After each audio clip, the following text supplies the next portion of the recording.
चलो ठीक है, सेशन 4 हम लोग स्टार्ट करते हैं। यहाँ फोकस कीजिए। हम लोगों ने एयर और एयर्स तक हम लोगों ने कल कर लिया था, थोड़ा क्लास आज लेट हो गया। ठीक है, सो ये क्लियर है। ओके, अभी हम लोगों ने जो 3 सेशन किया है, ठीक है, उस 3 सेशन में हम लोगों ने बहुत सारा क्वेश्चंस, हम लोगों ने बहुत सारा जो थ्योरम है हम लोगों ने देखा, नाउन से जुड़ा हुआ। वहां से जितना हम लोगों ने अभी तक किया है, वहां से मैं कुछ क्वेश्चंस दे रहा हूँ, एक बार आप इसको ट्राई कीजिए। ठीक है, अब बताइए कुछ which one is correct. The police, this is number 1,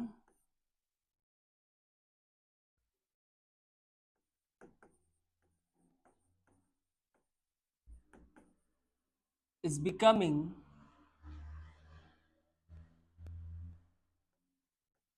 number 2 more and more, that is number 3 more and more inactive, this is number 4, and no error is number 5. Okay,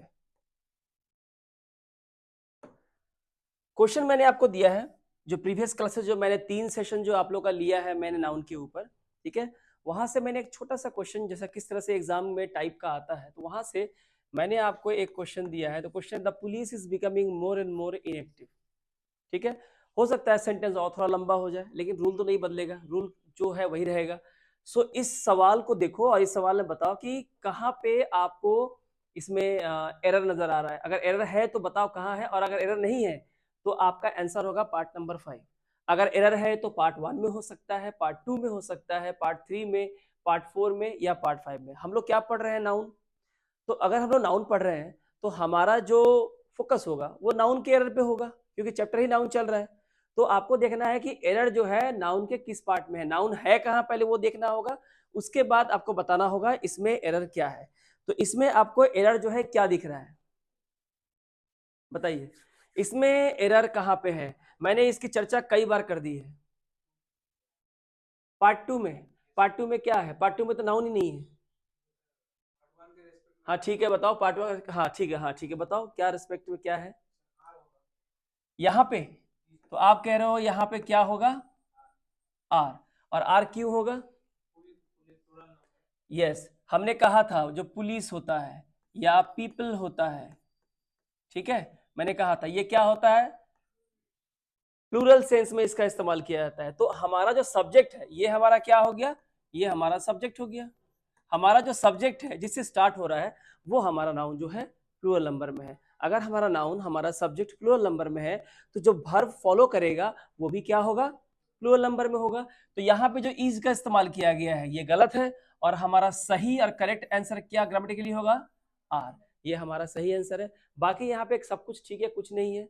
exam में अलग अलग pattern question आता है। Exam में अब कैसा question आ रहा है कि जैसे कि 5 पार्ट है, मान लो यहाँ भी सेंटेंस है, इनएक्टिव नाउ अ डेज लिखा हुआ है, मान लीजिए 5, ये हटी, यहाँ पे क्या लिखा हुआ है? नाउ अ डेज, 5 नंबर। आपको 4 पार्ट में गलती दे देगा, ठीक है, और आपको बोलेगा कि इस पार्ट का वो वाला पार्ट निकालो जिस पार्ट में एरर फ्री है, कोई भी गलती नहीं है, ग्रामेटिकल कोई मिस्टेक नहीं है उस पार्ट में, वो कौन सा पार्ट है। क्वेश्चन ने पहले ही बोल दिया है कि 4 पार्ट, इसमें कोई एक पार्ट ऐसा है जो एरर फ्री है, वहां किसी तरह की ग्रामेटिकल मिस्टेक्स बिल्कुल भी नहीं है। तो लेवल क्या होता है? और बढ़ जाता है। यानी आपको 5 पार्ट में एक सेंटेंस को डिवाइड किया गया है। The sentence has been divided into 5 parts and there are a grammatical mistakes in 4 parts and 1 part is error free। एक पार्ट जो है एरर फ्री है, वो पार्ट कौन सा है? ऐसा भी क्वेश्चन आता है। क्वेश्चन ऐसा भी आता है कि आपको बताना है 5 पार्ट है, किस पार्ट में एरर है। तो ये सिंपल हो गया। हालांकि ये भी आपके लिए भी डिफिकल्ट होगा, क्योंकि इसके लेवल को मैं और बढ़ाऊंगा आगे जाके। अभी मैं अभी जो है सिर्फ मैं आपको सवाल दे रहा हूं। तो जैसे मैं आपको दे रहा हूं यहाँ पे, आप बताइए, ये आपके प्रैक्टिस के लिए है। पीपल, पीपल्स, दोनों मैंने दिया, बहुत ध्यान से, ठीक है। Should be loyal, should be क्या होगा? Loyal to the nation. दिखाई दे रहा है सबको? ठीक है। अच्छा, ये सवाल को आप देखो और बताओ। सवाल है मैंने दिया है आप लोगों को कि peoples should be loyal to the nation. Should हम लोग कहां लगाते हैं? एडवाइस देने के लिए। क्या देने के लिए? एडवाइस या सजेशन। जब हम किसी को सजेशन देते हैं, अब आप किसी को राष्ट्र के प्रति देशभक्ति दिखाने के लिए जोर जबरदस्ती तो कर नहीं सकते। ये उनके मोराल पे डिपेंड होता है। ये किसके ऊपर डिपेंड होता है? उनके मोरालिटी पे, उनकी नैतिकता पे कि वो ऐसा करना चाहते हैं कि नहीं। ये अपनी मर्जी पे है। आप सजेशन कर सकते हैं, आप एडवाइस कर सकते हैं। और सजेशन या एडवाइस को आप क्या से डिनोट करते हैं? शुड। शुड क्या है? शुड है मॉडल ऑक्सिलरी वर्ब। शैल का पास्ट टेंस क्या होता है? शुड। तो ये एक एक्स्ट्रा पार्ट हो गया, मैंने बता दिया, आगे काम आएगा। अब ये बताइए कि ये सेंटेंस अगर आपका है तो इसमें आप किसको चूज करेंगे? तो मैंने कहा था इसका सही आंसर क्या होगा? पीपल। क्योंकि पीपल अपने में ही क्या होता है? प्लूरल होता है। पीपल का मतलब होता है a lot of people, a lot of man और वुमेन, बॉयज गर्ल्स, सारे लोग, सभी क्या बोलते हैं? पीपल। इसका प्लूरल नहीं बनता है। लेकिन अगर सवाल आपका आ जाए, अगर पहली बात तो यह है कि ये इसका आंसर होगा नहीं, पीपल ही होगा। पीपल में एस नहीं लगता है। लेकिन अगर एस लगाना ही चाहते हैं तो क्या आप बता सकते हैं कि इसका मीनिंग क्या होगा? क्योंकि ये गलत नहीं है। इस सेंटेंस के लिए हमें यहां पे पीपल ही यूज करना है। चलो ये तो क्लियर हो गया, हम यहाँ पीपल्स यूज नहीं कर सकते क्योंकि हम राष्ट्र में रह रहे लोगों की बात कर रहे हैं, भारत देश में रह रहे लोगों की हम बात कर रहे हैं, तो हम पीपल हमने बोला। लेकिन अगर पीपल्स लिखा हुआ है किसी सेंटेंस में, इस सेंटेंस में नहीं, कहीं अगर पीपल्स लिखा हुआ है तो इस पीपल, इसका तो मतलब समझ में आ गया इसका क्या मतलब है, पीपल्स का क्या मतलब होता है। हालांकि ये भी प्लूरल है और आपने यहां पे एस भी लगा दिया, और ज्यादा आपने एस लगा दिया, लेकिन होगा क्या? इसका मीनिंग पूरी तरह से बदल जाएगा। Can any one of you tell me what is the meaning of peoples? नहीं पता ना? इसका क्या मतलब होता है? इसका मतलब होता है नेशन, राष्ट्र।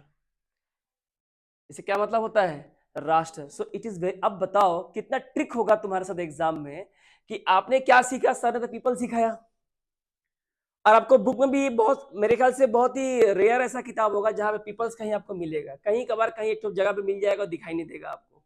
लेकिन आपको पीपल्स से सेंटेंस दे दिया, आप तो बोलोगे भाई गलती तो पीपल्स में ही है, लेकिन गलती वहां था ही नहीं, क्योंकि पीपल्स को किस फॉर्म में यूज किया गया था? नेशन के फॉर्म में। हम राष्ट्र की बात कर रहे थे, पीपल्स का मतलब हो जाता है क्या? राष्ट्र हो जाता है। Is very very important. बोलिए आपको समझ में आई ये बात? ठीक है, हम लोग आगे बढ़ते हैं। ठीक है, चलिए आपको मैं एक और सवाल देता हूं जिसको हम लोगों ने ऑलरेडी कर लिया है। ठीक है,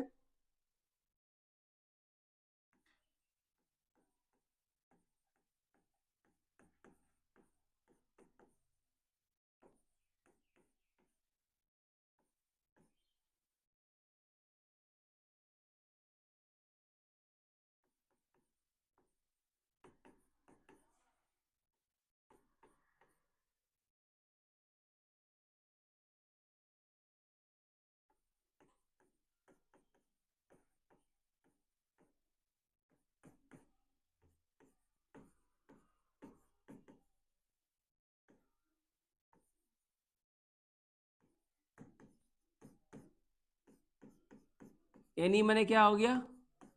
नो एरर। अब इस सेंटेंस को आप ध्यान से देखिए। ऐसा बात तो नहीं है कि आप इसका आंसर नहीं बता पाएंगे, जरूर बता पाएंगे। The question is the present datas show that the death rate has fallen down. यहां पे एक चीज छूट गया मेरे से। आप लोगों को चीज तो पता आसान लगता है ना? चलो थोड़ा खेलते हैं आपके माइंड के साथ। आप बताइए इन पांचों पार्ट में कहां गलती है? ए पार्ट में गलती है। अच्छा, ए में क्या गलती है? डेटाज में गलती है। क्यों जगह गलती है? क्योंकि डेटास का मैंने कल पढ़ाया था आप लोग को, सिंगुलर फॉर्म क्या होता है बोलो? डेटम।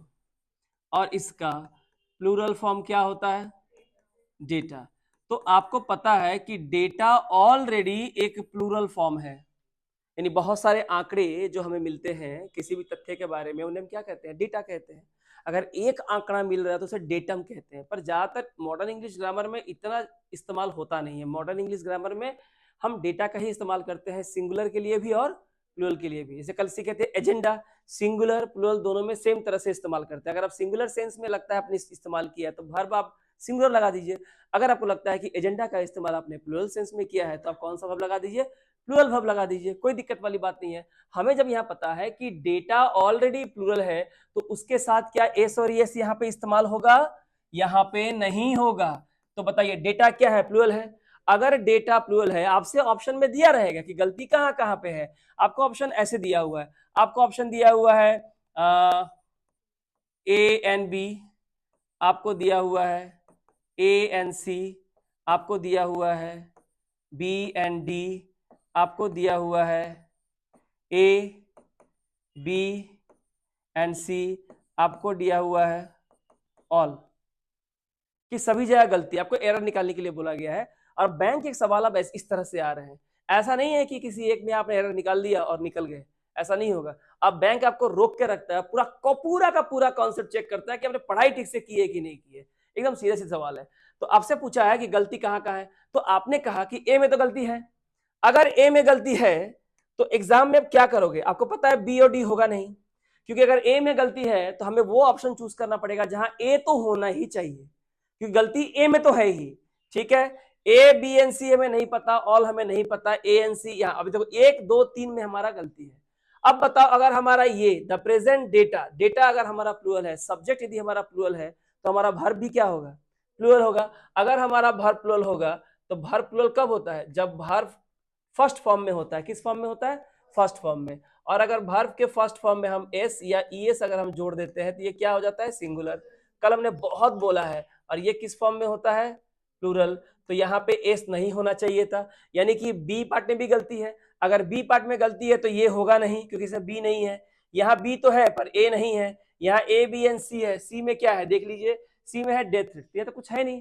डेथ थ्रेट तो ठीक ही है, यानी ये भी नहीं होगा तो ये भी नहीं होगा, ऑटोमेटिक आउट हो जाएगा। तो हमारा आंसर क्या होगा? A and B. तो ए में था गलती कि डेटा यहाँ पे गलती है, डेटा के साथ हम एस और एस नहीं लगाते हैं कि data itself is a plural word. और हमारा अगर ये पूरा सब्जेक्ट, ये क्या है? हमारा सब्जेक्ट है ना, ठीक है। दा हो गया आर्टिकल, किसके लिए आया है? डेटा के लिए। और ये प्रेजेंट क्या है? एडजेक्टिव, क्योंकि डेटा कब का है? प्रेजेंट का है। तो ये हो गया आर्टिकल, ये हो गया एडजेक्टिव, ये हो गया नाउन। तो सिर्फ ये पूरा बन गया सब्जेक्ट, प्लूरल है तो हमारा वर्ब भी क्या होगा? प्लूरल होगा। तो देखिए दो जगह मिस्टेक्स थी, मैंने अभी अभी आपके सामने क्वेश्चन को फ्रेम करके बता दिया कि एग्जामिनर का पॉइंट ऑफ व्यू क्या होता है। तो आपको बहुत सावधान रहना है यहाँ पे। क्लियर हो गया बात? तो कल जो मैंने क्वेश्चंस, कल जो मैंने थ्योरम आपको पढ़ाया था उसके ऊपर किस तरह के सवाल आएंगे, आपको अपने आप को कैसे प्रिपेयर करना है, ठीक है, ये बहुत ध्यान रखने वाली बात है। सेंटेंस हो सकता है काफी टफ दे दिया हो, लेकिन वहां भी तो डेटा, डेटाज, डेटम ही रहेगा। शो है तो शोज होगा, इज शोइंग होगा या आर शोइंग होगा या शोड होगा, इसके अलावा क्या हो सकता है? तो सब कुछ एक ही होगा, ज्यादा दिक्कत की यहां बात नहीं होगी। ठीक है, ये क्लियर हो गया आप लोगों को?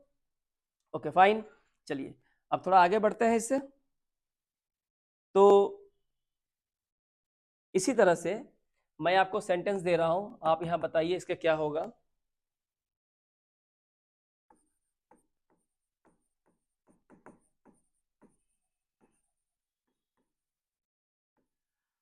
अ सीरीज ऑफ लेक्चर्स, है ना, और अ सीरीज ऑफ सेमिनार्स। ठीक है,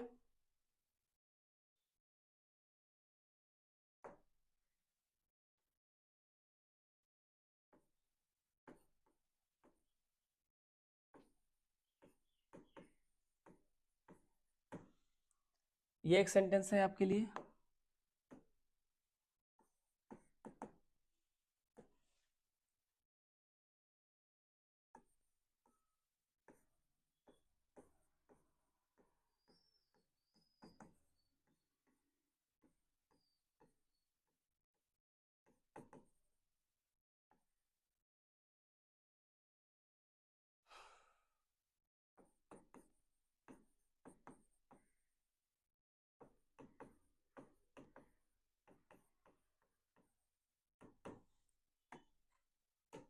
ठीक है, ये 2 सेंटेंस मैंने आपको दिया है, आपको डिसाइड करना है कि विच ऑप्शन इज करेक्ट है। ठीक है, जैसे यहाँ पे दिया हुआ है अ सीरीज ऑफ, ठीक है, अ सीरीज ऑफ क्या होगा, लेक्चर्स होगा या सेमिनार होगा, वाज होगा या वेयर होगा, ये आपको बताना है। तो आप बताइए फर्स्ट का आंसर क्या होगा। सीरीज ऑफ लेक्चर्स नहीं होता है, grammatically it is incorrect. Series of क्या होता है, सेमिनार। तो सेमिनार का बहुत सारा सीरीज हो सकता है, पर सेमिनार सीरीज तो एक ही है। Like a team of players, players तो बहुत सारे हैं पर उनकी टीम कितनी है, एक है। बंच ऑफ फ्लावर्स, फ्लावर्स तो बहुत सारे हैं पर उनका गुच्छा कितना है, एक है। अब बंच ऑफ ग्रेप्स, अंगूर इंडिविजुअली तो बहुत सारे हैं पर वो कितने गुच्छे में है, एक गुच्छे में है। तो हमारा ऑफ के बाद कौन है हमें उससे मतलब नहीं है, यहाँ पे क्या दिया हुआ है, अ। यानी हमारा जो सब्जेक्ट है, ये पूरा जो सब्जेक्ट है वो इस ए की वजह से क्या बन जाता है, सिंगुलर बन जाता है। और अगर ये सिंगुलर है तो हमें आने वाला जो वर्ब होगा वो भी क्या होना चाहिए, सिंगुलर होना चाहिए। तो सही क्या होगा, वास, क्योंकि वेयर क्या है, प्लूरल है। ठीक है, तो हमारा एक सेंटेंस हो गया। अब बताइए, आपने ये वर्ड सुना होगा हेडक्वार्टर, ठीक है, headquarters of the army is in Delhi, करेंगे आर्मी का जो हेडक्वार्टर है वो दिल्ली में है। अब आप बताइए, आपने ये वर्ड कितनी बार सुना है, लेकिन क्या आप बता सकते हैं कि कौन सा वर्ड से सही है। इसका सही आंसर होगा हेडक्वार्टर्स। हेडक्वार्टर कोई वर्ड नहीं होता है, यहाँ क्या होगा सही answer, the headquarters of the army is in Delhi. अब देखो, इतना सिंपल सिंपल वर्ड के ऊपर आपको सवाल दे देगा, क्योंकि उन्हें पता है इतने सिंपल वर्ड आप लोग नहीं पढ़ोगे, इसको आप स्किप कर जाओगे। आपको ऐसा लगेगा कि ऐसे वर्ड्स तो हम लोगों ने सुने हैं, लेकिन एग्जाम में जब आपको एरर फाइंडिंग में जब यही वर्ड दे देगा ना, इतना कंफ्यूजन क्रिएट कर देगा आपके अंदर, इतना इल्यूजन क्रिएट कर देगा कि आपसे मिस्टेक्स तो होना ही है, और वहीं पे आपका जो प्रीलिम्स है, जो मेंस है, वो चला जाता है, थोड़ा थोड़ा मार्क्स के लिए चला जाता है। ठीक है, ये समझ में आ गया। अब मैं कल जो मैंने क्लास लिया था, मैंने जो थर्ड सेशन लिया था नाउन का, वहां मैंने दो वर्ड्स का मैंने बहुत कुछ सिखाया था, फोर्स, फोर्सेस, एयर, एयर्स, मैंने बहुत कुछ सिखाया था। तो उसके ऊपर मैं आपको एक एग्जाम में आया हुआ सवाल देता हूँ, ठीक है, इसको बनाइए और बताइए क्या होगा।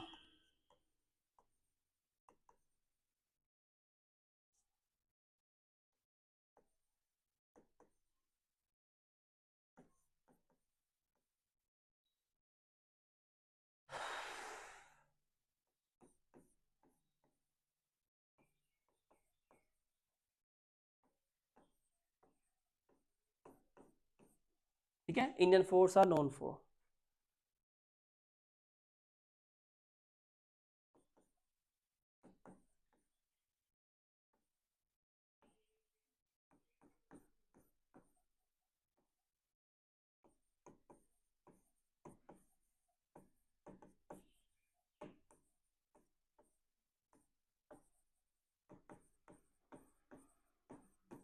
Okay, so this is the question. कल मैंने आपको इसके ऊपर सारा लेक्चर दिया हुआ है कि नहीं। तो आपके पास ये सवाल है, एग्जाम का ही सवाल है, ये एक एग्जाम में आया हुआ सवाल है, और आपसे पूछा है कि इन ए बी सी डी ई में, जबकि ई नो एरर, अगर कहीं गलती नहीं है तो आपका आंसर होगा ऑप्शन नंबर ई, यानी कि नो एरर, एरर फ्री है। लेकिन अगर गलती है तो आप बताइए यहाँ पे कहाँ पे गलती है, नंबर 1 में क्या गलती है, फोर्स। इस फोर्स का क्या मतलब होता है, स्ट्रेंथ। ये कल मैंने आपको सिखाया था, यानी कि ताकत, ताकत जो जो जिस्मानी ताकत होता है उसको बोलते हैं। और एक क्या होता है, फोर्सेस, और इस फोर्सेस का क्या मतलब होता है, आर्मी, यानी कि सेना। इसका मतलब होता है सेना। तो इसका मतलब अगर सेना होता है तो बोला है कि Indian force are known for their loyalty and integrity, यानी भारतीय सेना, यानी हम भारतीय ताकत की बात नहीं कर रहे हैं, हमारी भारत की जो सेना है, जो आर्मी है, जो सोल्जर्स है, जो इन्फेंट्री है, कैवेलरी है, नौसेना है, थल सेना है, जल सेना, उनकी बात कर रहे हैं, पूरी आर्मी की बात कर रहे हैं। हम यहाँ ताकत की बात नहीं कर रहे हैं, ये सेंस ही नहीं है। इस सेंटेंस को पढ़ के मालूम चल रहा है कि we are talking some sort of army, soldiers की हम बात कर रहे हैं। अगर हम सोल्जर्स की बात कर रहे हैं तो फोर्स नहीं होगा, बल्कि इसका प्लूरल क्या होगा, फोर्सेस। आ रहा है आपको समझ में।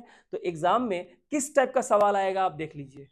हो सकता है सेंटेंस थोड़ा सा और बड़ा हो जाए, थोड़ा और टिपिकल हो जाए, थोड़ा हाईफाई हो जाए, लेकिन आपका रूल्स तो नहीं बदलेगा, रूल्स तो वही रहेगा।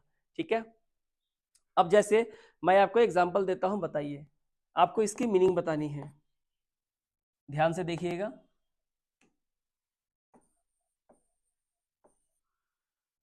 wood is used as wood is used as fuel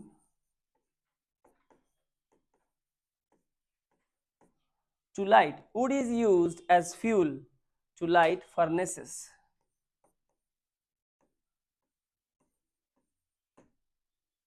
एक मैंने ये दिया, ठीक है, बहुत ध्यान से देखिए।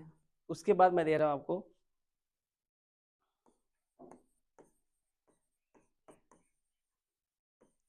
we lost our way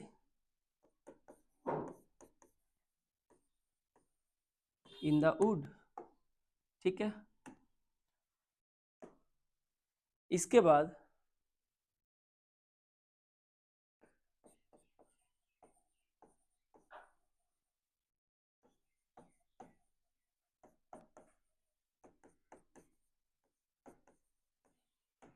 force should be met with forces, ठीक है, ये आपको दिया हुआ है।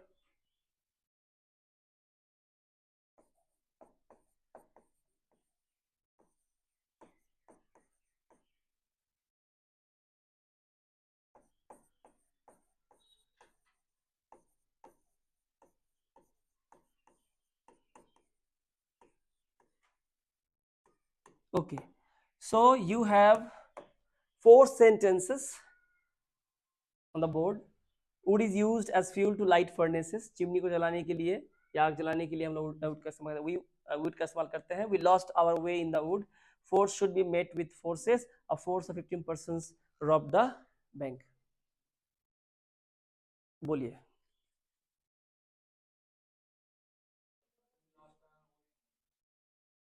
फर्स्ट वाला में क्या होगा, सही है कि गलत है? यहाँ पे हम किसकी बात कर रहे हैं? यहाँ जो वुड है, यहाँ इस वुड का क्या मतलब है? यहाँ इस वुड का मतलब है टिम्बर, यानी कि लकड़ी। आग जलाने के लिए हमें किसकी आवश्यकता पड़ती है? लकड़ी की आवश्यकता पड़ती है, इजंट इट? आग जलाने के लिए जो है हमें लकड़ी की आवश्यकता पड़ती है। तो यहाँ पे हम लकड़ी की बात कर रहे हैं। इज इट क्लियर और नॉट? ओके फाइन, तो ये हमारा सही है। लेकिन ये बताओ, 2 नंबर सेंटेंस देखो, 2 नंबर सेंटेंस एकदम अलग है। क्या पूछ रहा है? We lost our way in the wood. तो क्या ये सही है कि गलत है? सेंटेंस का मीनिंग क्या है? कि हम जंगल में अपना रास्ता भूल गए। तो जंगल का मतलब वुड नहीं होता है, जंगल का मतलब होता है, वुड का जो प्लूरल होता है क्या होगा? वुड्स। ये कल मैंने सिखाया था। वुड का मतलब लकड़ी होता है और वुड्स का मतलब जंगल होता है। अब दोनों सेंटेंस को ध्यान से देखो, आपको सेंटेंस पढ़ने समझ में आ जाएगा कहां पे हम टिम्बर लकड़ी यानी ईंधन की बात कर रहे हैं और कहां हम जंगल में खो जाने की बात कर रहे हैं। दोनों के सेंटेंस का नेचर बिल्कुल अलग है।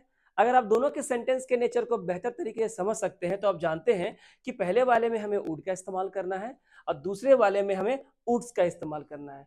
Isn't it? आपको समझ में आ गया ना? ठीक है, तो बताइए 3 नंबर क्या है? सही है कि force should be met with forces. आप बताइए कहां गलती है या सही है कि नहीं है? जैसे हिंदी में कहते हैं ना, ताकत का जवाब ताकत से ही देना चाहिए, सेना का जवाब सेना से देना चाहिए, दोनों तरफ सेम रहेगा, ठीक है। तो 3 नंबर सेंटेंस को अब देख के बताइए, क्या force should be met with forces, क्या सही है? देखो अगर हमें कुछ नहीं भी पता है तो थोड़ी देर के लिए मान लो हमें कुछ नहीं पता है, तो पता है कि इस तरफ अगर फोर्स है तो इसका कंपैरिजन फोर्स के साथ ही होगा। अगर हमें रूल्स नहीं पता, हमें ग्रामेटिकल कॉन्टेक्स्ट नहीं पता, पैरेलल ग्रामेटिकल स्ट्रक्चर हम मान लेते हैं थोड़ी देर के लिए कि हमें नहीं पता है, तब भी हम ये कह सकते हैं कि हमें दोनों तरफ पैरेलल ग्रामेटिकल स्ट्रक्चर को मेंटेन करना है। हाथी की लड़ाई हाथी से होगी, हाथी की लड़ाई चींटी से नहीं हो सकती है। फोर्स, ताकत का जवाब ताकत से ही देना चाहिए, ताकत का जवाब ताकत से ही देना चाहिए। और अगर हमें सेना, अगर इसे सही मान रहे हैं, इसे सही मान रहे हैं, तो यहां भी क्या होगा? फोर्सेस, कि सेना का जवाब सेना से ही देना चाहिए। ईट का जवाब ईट से, पत्थर का जवाब पत्थर से, है कि नहीं? तो फोर्स होगा तो यहां फोर्स होगा, और अगर यहां फोर्सेस अगर तुम सही मान रहे हो तो यहां फिर क्या हो जाएगा? फोर्सेस हो जाएगा।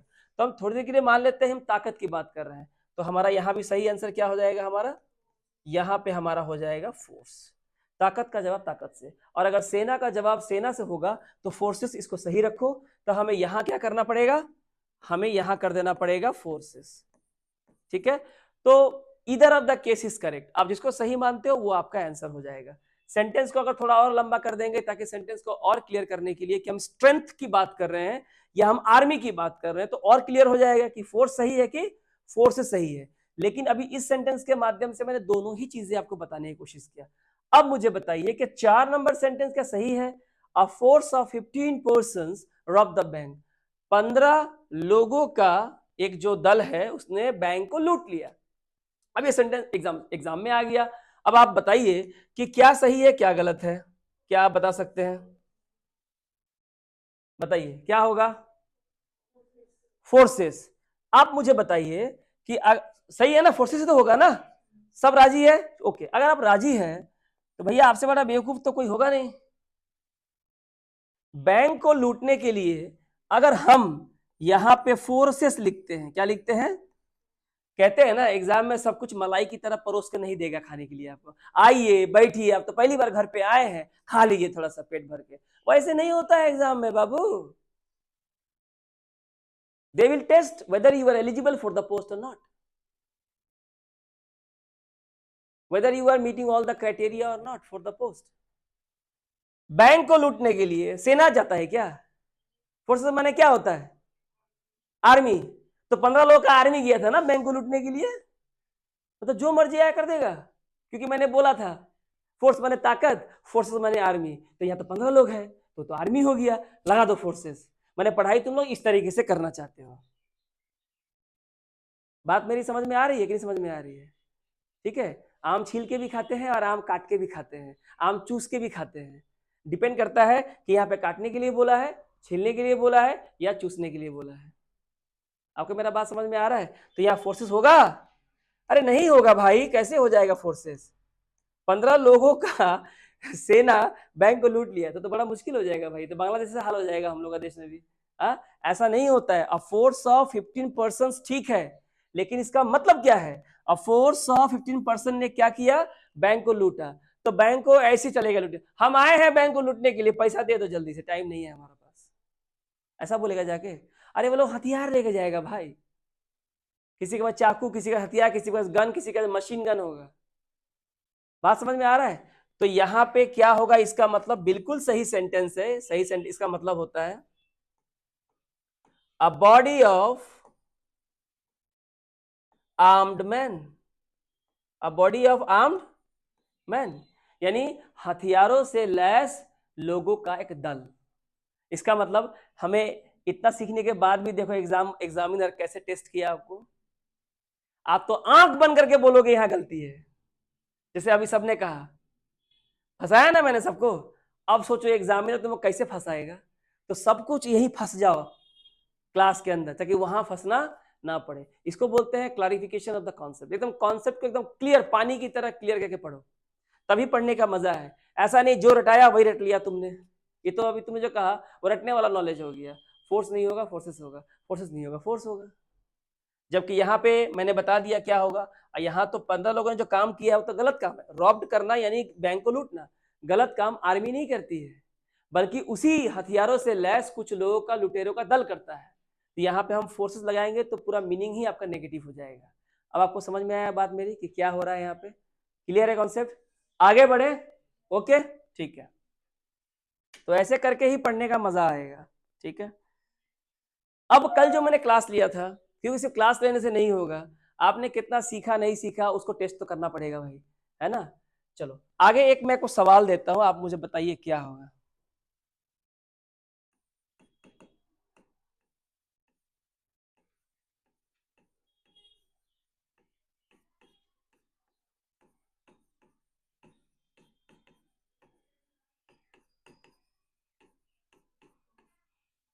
द जज ordered date the.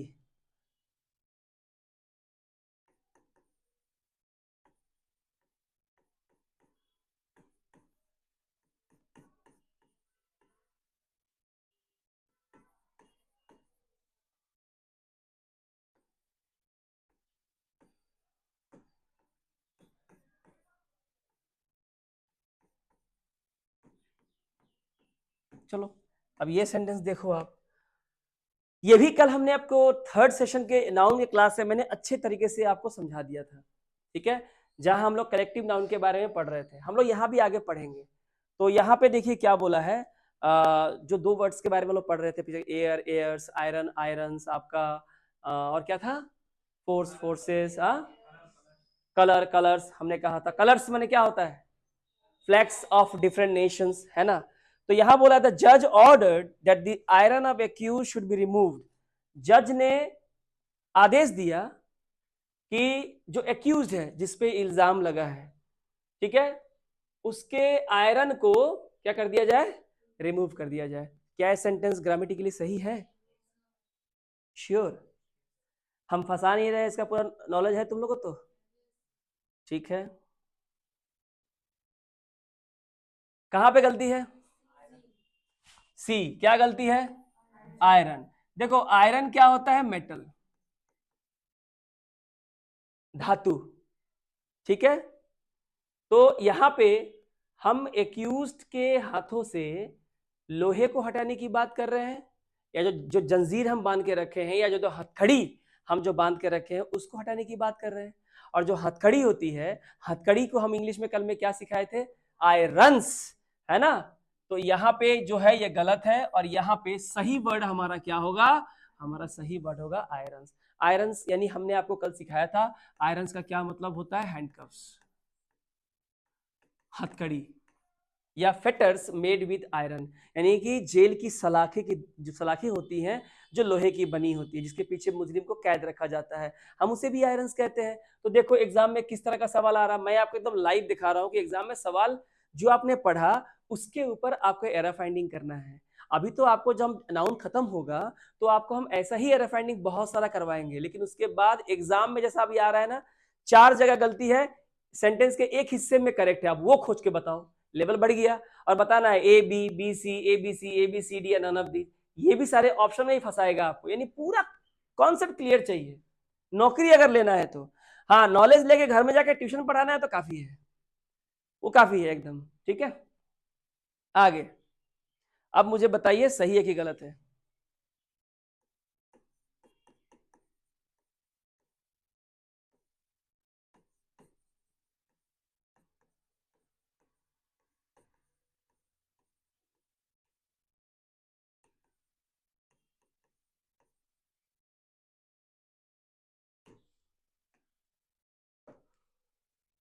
It is shameful to use forces against a women, यहाँ पे अगेंस्ट भी लिख सकते हैं, विथ भी लिख सकते हैं, ठीक है।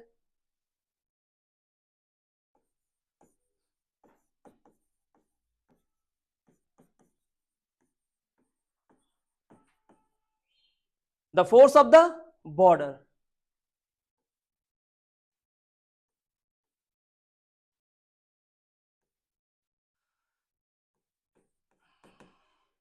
ओके।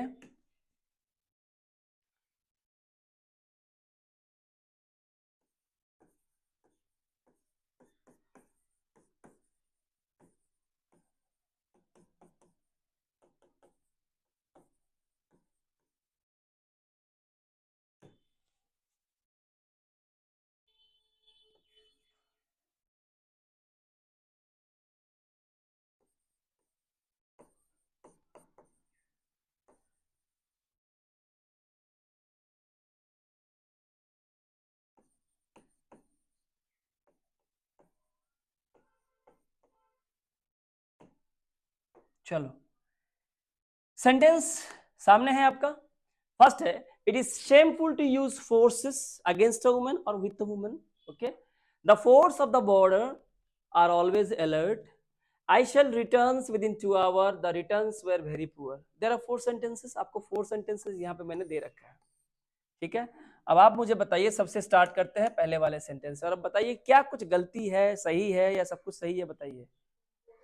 मैंने एक महिला के खिलाफ एक सेना का इस्तेमाल करेंगे, हम एक महिला के खिलाफ ताकत के इस्तेमाल को शर्मिंदगी भरा, लज्जा भरा हम कह रहे हैं, ठीक है। तो हम यहाँ पे अगर एक महिला के खिलाफ अपनी ताकत का इस्तेमाल करते हैं तो क्या है, शेमफुल है। तो यहाँ पे सेंस के हिसाब से ये गलत हुआ कि नहीं हुआ, हुआ। तो हम यहाँ किसकी बात कर रहे हैं, स्ट्रेंथ की बात कर रहे हैं, हम स्ट्रेंथ की बात कर रहे हैं, मेरी बात समझ में आ रही है। हाँ, तो यहाँ पे सही आंसर क्या होगा, फोर्स। अब बताइए, हम कह रहे थे force of the border, border का मतलब होता है हमारी सीमा, जिसके उस तरफ हमारे जो पड़ोसी राज्य हैं या दुश्मन राज्य हैं या जो मित्र राज्य हैं उनकी सीमा से लगा हुआ है, तो उस वहां पे क्या हम ताकत की बात कर रहे हैं जो हमेशा अलर्ट रहती है, या हम वहां पे खड़ी हमारे देश की सेना की बात कर रहे हैं? हम सेना की बात कर रहे हैं। तो फोर्स का मतलब तो स्ट्रेंथ होता है, तो हमें यहाँ क्या लगाना है? हमें यहाँ फोर्सेस लगाना है, यानी हम बॉर्डर पे आर्मी की बात करते हैं, ताकत की नहीं। ठीक है, अगर हम 3 नंबर सेंटेंस को देखें, आई शैल रिटर्न विद इन 2 आवर, मैं 2 घंटे में वापस आ जाऊंगा, यहाँ पे क्या लगता है आपको? ठीक है, तो आपको यहाँ पे 2 वर्ड देखने को मिलेंगे, एक है रिटर्न और एक है आपका रिटर्न्स। हालत खराब हो जाएगा एग्जाम में। क्या लगता है? बहुत सिंपल सिंपल वर्ड है, सिंपल सिंपल वर्ड पे ही आपको एग्जाम में क्वेश्चन देगा। ठीक है, तो यहाँ पे हम वापस आने की बात कर रहे हैं, हम बैक होने की बात कर रहे हैं। ठीक है ना, वापस होने की बात कर रहे हैं, तो यहाँ पे रिटर्न्स गलत है, यहाँ पे क्या होगा? रिटर्न होगा, रिटर्न। ठीक है, हम लोग कभी कभी क्या गलती करते हैं कि हम लोग कहीं पैसा इन्वेस्ट करते हैं, या पैसा इन्वेस्ट करने की हम सोच रहे हैं, इंश्योरेंस खरीदने की सोच रहे हैं, कुछ भी एक मन में कहीं पैसा लगाने की बात कर रहे हैं, और हम पैसा क्यों लगाना चाहते हैं? बोलते हैं अरे यार पैसा तो लगा दूंगा, रिटर्न कितना है?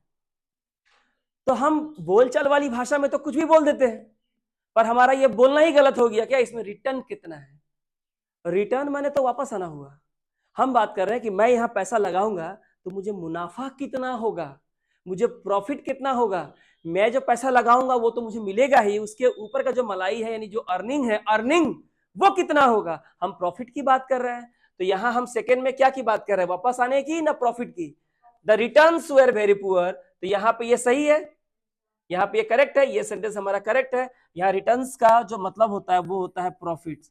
वो क्या होता है? प्रॉफिट्स कह सकते हैं, या मार्जिन कह सकते हैं।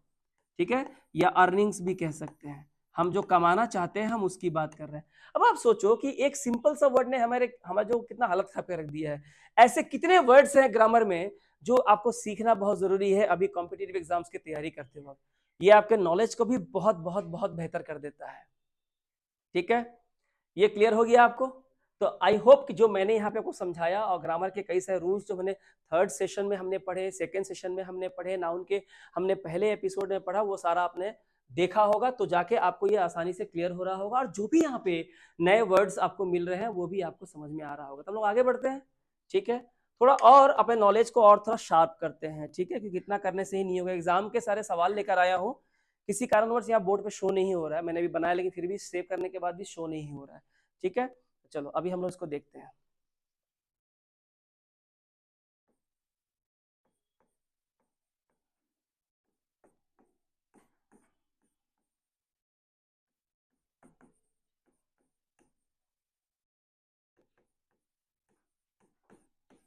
You cannot master physics, that means we are talking about subject, isn't it?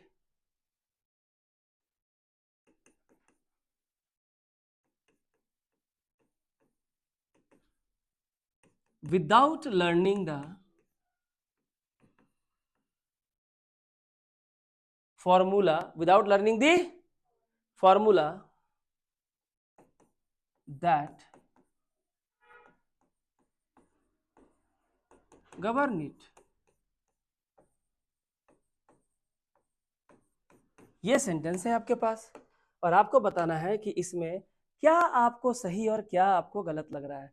और हमने कल आपको जब नाउन का जो कल हमने एपिसोड पढ़ाया था फॉरेन वर्ड्स के बारे में, क्या पढ़ाया था मैंने आपको? जो फॉरेन वर्ड्स पढ़ाया था उस फॉरेन वर्ड्स के बारे में ही, फॉरेन वर्ड्स के ऊपर ही जो है ये आपका सवाल है।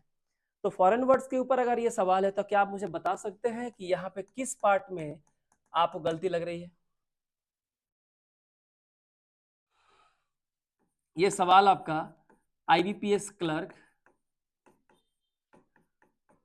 फर्स्ट शिफ्ट 2023 का है। IBPS क्लर्क फर्स्ट शिफ्ट 2023, अभी 1 साल पहले ये सवाल क्लर्क के प्रीलिम्स में कहां पे आया था? प्रीलिम्स में आया था।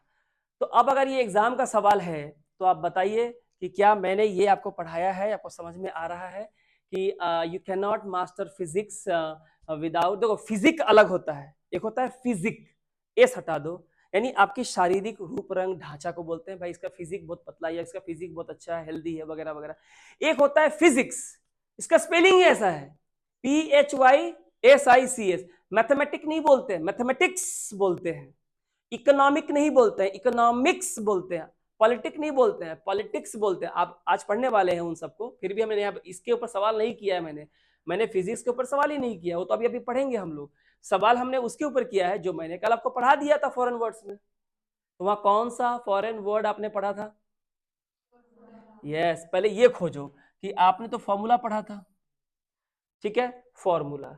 तो मैंने आपको बताया था कि जो फॉर्मूला है वो कौन सा नंबर है? सिंगुलर। सही है ना? यही बताया था मैंने। अच्छा, इसका प्लूरल मैंने क्या बताया था? एक बताया था फॉर्मूले, और एक क्या बताया था? फॉर्मूलाज। ठीक है, ये दो लिखाए थे मैंने, अलग से मैंने यहाँ पे लिखा दिया था। अब आज हम क्या कर रहे हैं कि मैं तो लिखा दिया, आप पढ़ लिए होगे, आपने नोट बना लिया होगा, लेकिन क्या आपको मालूम है कि ऐसा बवाल सवाल देगा एग्जाम में? एक साल पहले का सवाल दे रहा हूं, अभी आपके सामने बैंक में आया हुआ सवाल है, लिख दिया मैंने, 2023 का फर्स्ट शिफ्ट का प्रीलिम्स का बीपीएस क्लर्क का सवाल है। और सवाल सीधा पूछा गया है फॉर्मूला के ऊपर कि ये सही है, गलत है या नो एरर है। आप बताइए। आपको मैंने 3 दे दिया, अगर सही है तो हमारा आंसर होगा नो एरर, और अगर सही नहीं है तो गलती वहीं पे है, और अगर वहां गलती है तो आप बताएंगे यहाँ पे क्या होगा। लेकिन उसके लिए जरूरी है आपको पता होना चाहिए कि फॉर्मूले का मतलब क्या है और फॉर्मूलाज का मतलब क्या है। You can not master physics, आप भौतिक विज्ञान पे तब तक उस पर महारत हासिल नहीं कर सकते, आप फिजिक्स पे तब तक मास्टर नहीं बन सकते, कुशल नहीं बन सकते विदाउट लर्निंग दी, जब तक आप नहीं सीखते हैं। नहीं सीखते, क्या नहीं सीखते हैं? Formula govern it. फॉर्मूला मतलब सूत्र होता है। सूत्र कहाँ होता है? मैथ्स में। फिजिक्स में क्या होता है? देखो, एक होता है फॉर्मूले, एक होता है फॉर्मूलाज। आप इसको ध्यान से देखिए। फॉर्मूलाज का मतलब होता है मेथड ऑफ एप्लीकेशन। अभी आप लोग आंसर बता दोगे आई होप, तो पर ध्यान से बताना, जरा हड़बड़ी मत करना। और फॉर्मूला का मतलब होता है रूल्स ऑफ फिजिक्स। थोड़ा होल्ड कीजिए। है, मैं फिर से अपना सवाल दोहराता हूं। Tell me in which part there is an error regarding noun. संज्ञा को लेके किस पार्ट में इसमें आपको गलती नजर आती है? अब आप बता दीजिए। मैंने तीनों का मीनिंग बता दिया। हाँ, यहां गलती है, मैं मानता हूं, चलिए सही है, यहां गलती है। तो क्या गलती है? हाँ, क्या होगा? माने ये फॉर्मूले होगा कि फॉर्मूलाज होगा? फॉर्मूले, रूल्स ऑफ फिजिक्स। देखो, बात सही है। अब मेरे कहने का मतलब ये है कि फॉर्मूले या फॉर्मूला, आप दोनों में से कोई भी इस्तेमाल कर सकते हो। लेकिन फिजिक्स की अगर हम बात करें और ध्यान से अगर हम सोचे, तो फिजिक्स क्या है? फिजिक्स अप्लाई करना पड़ता है हमारे लाइफ में। हम जो कुछ भी करते हैं उसे फिजिक्स है कि नहीं है ना? फिजिक्स, बात मानते हो कि नहीं? सब में फिजिक्स है। हमारे घर में जो महिलाएं कपड़े को धोने के बाद उसे फैलाकर सुखाती है, वो भी फिजिक्स है। क्योंकि सरफेस जितना वाइड एरिया होगा, इवापोरेशन उतना ही फास्ट होगा। हवा जितनी तेज होगी, इवापोरेशन उतना ही फास्ट होगा। टेम्परेचर जितना ज्यादा होगा, वाष्पीकरण उतना ही ज्यादा होगा। ह्यूमिडिटी जितना ज्यादा होगा, इवापोरेशन उतना ही कम होगा। क्योंकि हवा में अगर पहले से नमी है बारिश के मौसम में, तो पानी भाप छोड़ेगा तो जाएगा कहाँ? क्योंकि हवा में तो ऑलरेडी वाटर के मॉलिक्यूल्स घुस चुके हैं, वहां और घुसने की जगह नहीं। इट्स लाइक अ सीट, 3 लोगों की बैठने की सीट है, 4 लोग बैठ चुके हैं, 5वां कहाँ बैठेगा? तो उसी में रहता है पानी, क्योंकि उसको निकलने, इवेपोरेशन बहुत स्लो हो जाती है, इसलिए उसको पंखे के नीचे सुखाया जाता है ताकि विंड अगर स्पीड हो तो बढ़ जाए। तो फिजिक्स जो है, अगर हम बहुत ध्यान से इस सवाल का जवाब लेने की कोशिश करें, तो हमारा जो सही जवाब होगा वो होगा हमारा फॉर्मूलाज, यानी कि method of application. But in either case you can also use formula. जब तक आपको फिजिक्स के रूल नहीं पता होंगे, तब तक आप फिजिक्स को मास्टर नहीं कर सकते। जब तक आप फिजिक्स को अप्लाई करना नहीं सीखेंगे, उसके मेथड ऑफ एप्लीकेशन क्या है, तब तक आप उसको मास्टर नहीं कर सकते। कितना प्यारा सुंदर क्वेश्चन दिया है आईबीपीएस क्लर्क का शिफ्ट 1 में 2023 में। दिस इज कॉल्ड एनालिसिस या एनालिसिस। एनालिसिस सिंगुलर है, इस एनालिसिस क्या है? प्लूरल है। हमने बहुत सारा एनालिसिस किया है ना एक ही सवाल पे। तो आई होप आपको समझ में आ रहा है कि एग्जाम में किस तरह के सवाल आपको फेस करने पड़ सकते हैं। ठीक है, चलो अगर ये आपको समझ में आया है, चलिए आप मुझे इसका आंसर बताइए। ये भी आपका एसबीआई क्लर्क में एक बार आया था, ठीक है।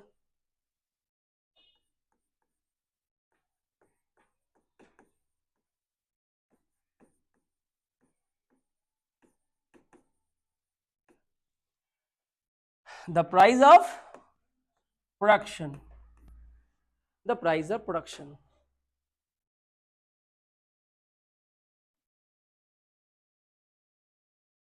यहाँ पे ए नंबर होगा और यहाँ आपका हो जाएगा production. So the price of production in the industrial sector,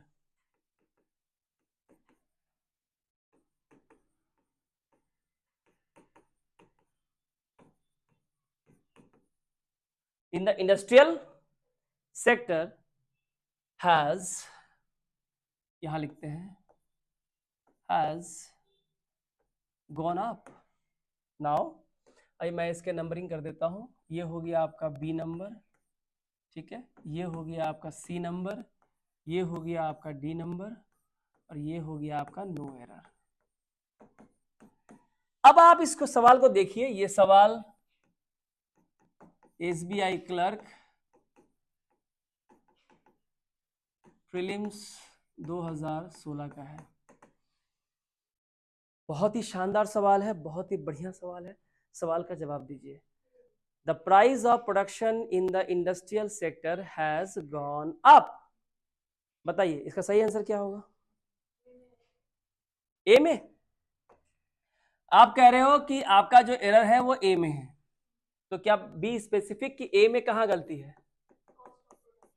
cost of production. मतलब आप कहना चाहते हो कि आप प्राइस के जगह पे आप कॉस्ट का इस्तेमाल करना चाहते हो। रीजन क्या है? Clarification needed. प्राइस का मतलब तो मूल्य हिंदी में होता है, वो समझ में आ गया। कॉस्ट का मतलब लागत होता है, लेकिन हम प्राइस की जगह कॉस्ट क्यों यूज करेंगे?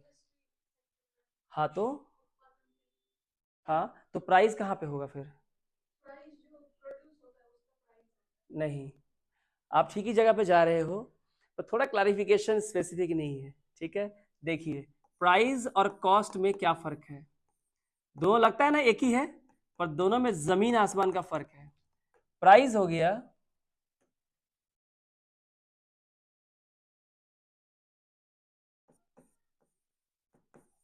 ये होता है पेड बाय कस्टमर, ठीक है। ये हो गया पेड बाय प्रोड्यूसर और मैन्युफैक्चरर्स, जो लोग अपनी फैक्ट्री में इसे बनाते हैं। मैन्युफैक्चरर्स, ठीक है ना स्पेलिंग? मैन्युफैक्चरर्स, ठीक है। देखो दोनों में ह्यूज डिफरेंस है। कीमत, जब हम जैसे हम लोग कस्टमर हैं, हम कस्टमर जब कोई सामान खरीदते हैं और उसका पेमेंट करते हैं तो हम प्राइस को देते हैं। लेकिन जब वही चीज जिस फैक्ट्री में बन रही है, जिस फैक्ट्री में वो सामान, जैसे मोबाइल है, ये जिस फैक्ट्री में बन रही है, जो मैन्युफैक्चरर इस मोबाइल को बना रहा है, इस मोबाइल को बनाने में उसका जो अपना खर्चा है, जो मैन्युफैक्चरर या प्रोड्यूसर पेड कर रहा है, उससे हम क्या कहते हैं? कॉस्ट। वही जब मार्केट में आता है कस्टमर के लिए और हम लोग जाके जो खरीदते हैं और हम लोग जो कीमत देते हैं एज बीइंग अ कस्टमर, क्योंकि हमें कंज्यूम करना है इसको, तो हम उसे क्या कहते हैं? प्राइस। तो ये अब प्राइस होगा कि ये होगा, ये डिपेंड करता है इस बात पे कि आगे कस्टमर की बात की गई है कि प्रोडक्शन की या प्रोड्यूसर की बात की गई है। तो हम देख रहे हैं हम किसकी बात कर रहे हैं? प्रोडक्शन की। तो प्रोडक्शन के हिसाब से हमारा जो प्राइस है वो क्या है? गलत है। प्रोडक्शन में हम किसकी बात करते हैं? कॉस्ट। यानी कि अगर हिंदी में हम कहें तो हम इसे लागत कहते हैं। क्या कहते हैं? लागत की बात कहते हैं। तो याद रखिएगा हिंदी वाले जो है वो इसको लिख सकते हैं कि ये हो गया हमारा कीमत और ये हमारा क्या हो गया? लागत। दोनों में ह्यूज डिफरेंस है, यहाँ कस्टमर है, यहाँ मैन्युफैक्चरर है। तो इस तरह के सवाल देखिए एसबीआई क्लर्क प्रीलिम्स में 2016 में आपके आए थे। समझ में आया बात? ठीक है, ये हो गया क्लियर। चलिए तो आगे देखते हैं। दो वर्ड है, जैसे कि एक है हैबिट और एक है कस्टम। क्या है? एक है हैबिट और एक कस्टम। दोनों में क्या डिफरेंस है? इसके ऊपर भी सवाल आ ही सकता है ना। हैबिट, कस्टम क्या है? हैबिट हो गया it belongs to individual, it belongs to individual. एक व्यक्ति की जो आदत होती है हम उसकी बात करते हैं। हम सबकी अपनी अपनी हैबिट्स है, हम उसकी बात करते हैं। कस्टम क्या होता है? इट बिलोंग्स टू सोसाइटी और कंट्री। देश या समाज का जो रीति, जो रिवाज, अलग अलग प्रजाति के धर्म की, हम उसकी बात करते हैं। यहाँ पे इंडिविजुअल नहीं होता है, यहाँ पे एक ग्रुप होता है, एक पूरी कम्युनिटी होती है, एक पूरी सोसाइटी होती है, पूरा एक देश होता है। ठीक है, अफ्रीका में जाओगे तो वहां का कस्टम भारत के कस्टम से अलग है। सऊदी अरेबिया जाओगे और अफ्रीका जाओगे, दोनों का कस्टम क्या है? अलग है। दोनों का पूजा पाठ करने का तरीका अलग है, लोगों की आदतें इंडिविजुअल देखेंगे तो वो अलग हो जाता है। तो हैबिट और कस्टम में आपको बात समझ में आया? ठीक है, जैसे कि मैं अगर इसको सेपरेट करूं तो मैं लिख सकता हूं, he is a victim of bad habits. वह बुरी आदतों का शिकार है। वो क्या है? बुरी आदतों का जो है वो शिकार है। ये मैंने दिया बैड हैबिट्स। तो हम यहाँ क्या बात कर रहे हैं? हम ही की बात कर रहे हैं। ही कौन है? इंडिविजुअल, एक इंडिविजुअल व्यक्ति है। क्या इस बात को मानते हो? बोलोगे हाँ सर मानते हैं। अगर हम इंडिविजुअल की बात करेंगे तो हम इसके लिए क्या यूज करेंगे? हैबिट्स की यूज करेंगे। मानते हो? हाँ मानते हैं सर। ठीक है, अब कस्टम की बात करते हैं। ठीक है, जैसे the Nigerians have strange customs, we can say traditions, परंपराएं, रीति रिवाज। सो अब यहां पे कौन है? नाइजेरियंस। क्या ये इंडिविजुअल है? तो बोलोगे नहीं सर तो इंडिविजुअल नहीं है। नाइजेरियंस मतलब जितने लोग नाइजीरिया में रहने वाले हैं हम उसकी बात कर रहे हैं, यानी पूरे एक सोसाइटी की बात कर रहे हैं, या कहें तो पूरे एक कंट्री की बात कर रहे हैं। तो अगर ये इंडिविजुअल नहीं है तो हम हैबिट तो नहीं यूज करेंगे। इनके अगर रीति रिवाज और इनकी आदतों के बारे में हम बात कर रहे हैं, पूरे समाज के, पूरी कम्युनिटीज की, तो हम इसके लिए कौन सा इस्तेमाल करोगे? तो बोलोगे सर कस्टम्स का इस्तेमाल करेंगे, क्योंकि इसका मतलब क्या होता है? परंपराएं, उनके रीति रिवाज, उनके बोलने चालने की भाषा, धर्म के पालन करने की भाषा सब अलग होती है। आया मेरी बात समझ में? तो आई थिंक हैबिट और कस्टम में डिफरेंस समझ में आया। इसके ऊपर सवाल देगा, आप सेंटेंस को पढ़ो और ये पता लगाओ हम इंडिविजुअल की बात कर रहे हैं या एज अ कम्युनिटी की बात कर रहे हैं। अगर ये पता चल गया सेंटेंस से तो आपको पता है कहाँ हैबिट होगा, कहाँ पे हमारा कस्टम होगा। अगर ये क्लियर है तो आप ये बताइए, बहुत ही सिंपल, हाउस और होम दोनों में क्या डिफरेंस है? दोनों में क्या डिफरेंस है?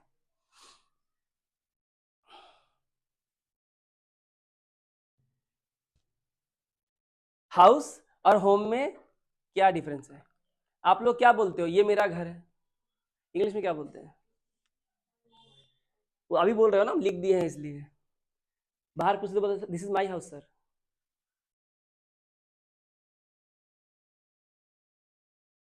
क्या होगा? दोनों में क्या डिफरेंस है? पता है, हिंदी में अगर डिफरेंस अगर निकालने जाओ तो इसे कहते हैं मकान और इसे कहते हैं प्यार से घर। तो हाउस की अगर हम बात करें, it is a building to live in, it is a building to live in. ये एक मकान है जिसमें लोग रहते हैं। तो आप भी रह सकते हो, भाड़े पे भी दे सकते हो, लोग भाड़ा दे के भी इसमें रह सकते हैं। आपको मेरी बात समझ में आ रही है? यानी कोई भी रह सकता है, ये घर नहीं होता है, घर को भाड़ा नहीं दिया जाता है। ठीक है, और अगर हम होम की बात कर रहे हैं, सो इट इज अ, ये क्या है? ये भी वही है, it is a particular house. ये एक विशेष तरह का ही मकान होता है, इन विच वन लिव्स इन, जिसमें एक व्यक्ति रहता है हमेशा के लिए, उसे भाड़े पे नहीं देता। हाउस जो होता है वो आप रेंट पे दे सकते हो, घर जो जो आपका होम होता है, जहां पे आप रहते हो। जैसे कि आप मुझे बताओ, दिस होम हाउस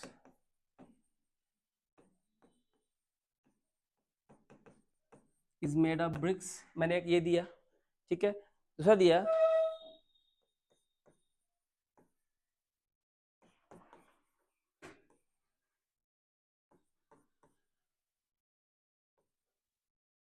चलिए आप मुझे बताइए फर्स्ट वाले में क्या होगा। This dash is made of BRICS, ये मकान ईंटों का बना हुआ है, क्या होगा, हाउस। समझ में आया।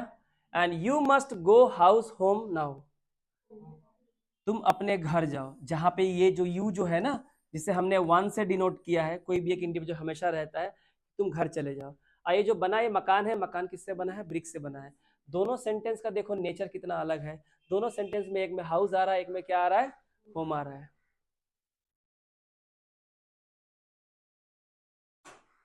आपको मेरा बात समझ में आ गया, क्लियर हुआ। तो आई थिंक यहां तक आपको बहुत कुछ सीखने को मिला है।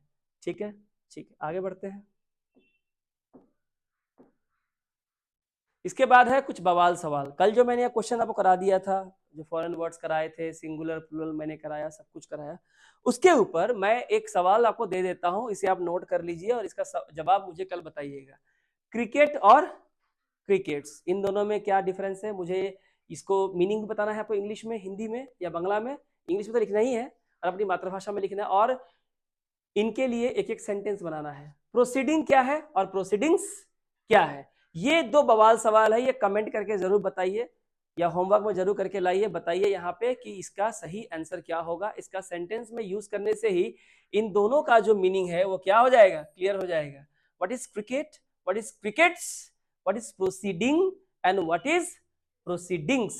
तो इसका ये आपका कल का क्या हो जाएगा, आपका होमवर्क हो जाएगा। ठीक है, ये आपने नोट कर लिया होगा। आगे देखते हैं। आगे यहाँ पे और भी बहुत सारे वर्ड्स हैं, क्योंकि ये एक्सपीरियंस पे बेस्ड क्लासेस है, नोट्स है, जो कि आपको हेल्प करेगा हर तरह के सवालों को सॉल्व करने के लिए। ठीक है, यहाँ पे है स्पेक्टिकल और एक क्या है, स्पेक्टिकल्स। दोनों में ना सिर्फ एस का ही तो फर्क है ना, पर ये पूरा मैप ही चेंज कर देता है, पूरा ग्रामर ही बदल देता है, पूरा मीनिंग ही बदल देता है ये।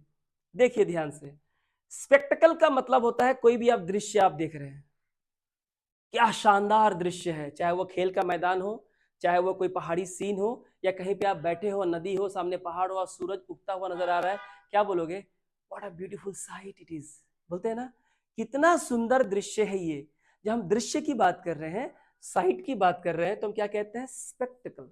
लेकिन जब हम आंखों में पहने हुए चश्मों की बात कर रहे हैं, जिसके दो हिस्से होते हैं, गगल्स की बात कर रहे हैं, ग्लासेस की बात कर रहे हैं, तब उसका क्या मतलब होता है, स्पेक्टिकल्स। तो स्पेक्टिकल्स जैसे कि शक्ल तुमने पहना हुआ है चश्मा, वो क्या हो गया, स्पेक्टिकल्स। और इन्हीं चश्मों से, आंखों से अगर तुम कुछ सुंदर दृश्य देख रहे हो तो क्या बोलते हैं, स्पेक्टिकल। एक ही सेंटेंस में दोनों इस्तेमाल हो जाएगा ना, क्या ब्यूटीफुल है। यही तो खूबसूरती है ना इंग्लिश ग्रामर की, यही खूबसूरती है। तो हम दोनों के डिफरेंस को समझा देते हैं। आप बताइए, या स्पेक्टिकल होगा, स्पेक्टिकल्स होगा, या स्पेक्टिकल होगा या स्पेक्टिकल्स होगा, बताइए। देखिए सेंटेंस को, सोचिए एक बार, पूरा पढ़ लीजिए और मुझे इसका आंसर बता दीजिए।